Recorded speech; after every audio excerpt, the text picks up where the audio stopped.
জনপ্রিয় সঙ্গীত শিল্পী ইমরান মাহমুদুল ব্যক্তিগত জীবনে পেয়েছেন এক আনন্দের বার্তা। তিনি প্রথমবারের মতো বাবা হয়েছেন।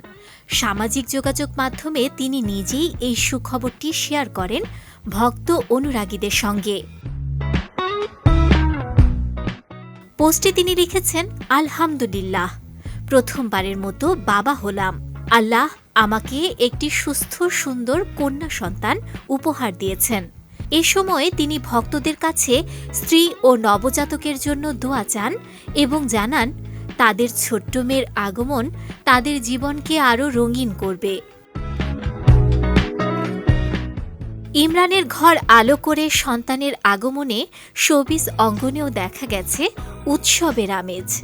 অনেক শিল্পী ও ভক্তরা তাদের ভালোবাসা ও শুভেচ্ছা জানিয়েছেন মন্তব্যের ঘরে। দম্পতির প্রতি নতুন জীবনের জন্য তারা শুভকামনাও জানান। 2003 সালে নতুন কুড়ি প্রতিযোগিতায় অংশ নিয়ে ইমরানের সঙ্গীত যাত্রা শুরু। এরপর 2008 সালে চ্যানেল আই সেরা কণ্ঠতে প্রথম রানার আপ হয়ে শোবিজে শক্তভাবে স্থান করেন তিনি। একই বছর চলচ্চিত্রে কিংবদন্তি সাবিনা ইয়াসমিনের সঙ্গে গান গেয়ে আলোচনায় আসেন। 2011 সালে আরফিন রুমির তত্ত্বাবধানে প্রকাশিত হয় তার প্রথম একক অ্যালবাম স্বপ্নলোক, আর এর মধ্য দিয়েই এই শিল্পী আজ সঙ্গীত জগতে নিজের দৃঢ় অবস্থান তৈরি করেছেন নিয়মিত সুর ও সঙ্গীতের মাধ্যমে।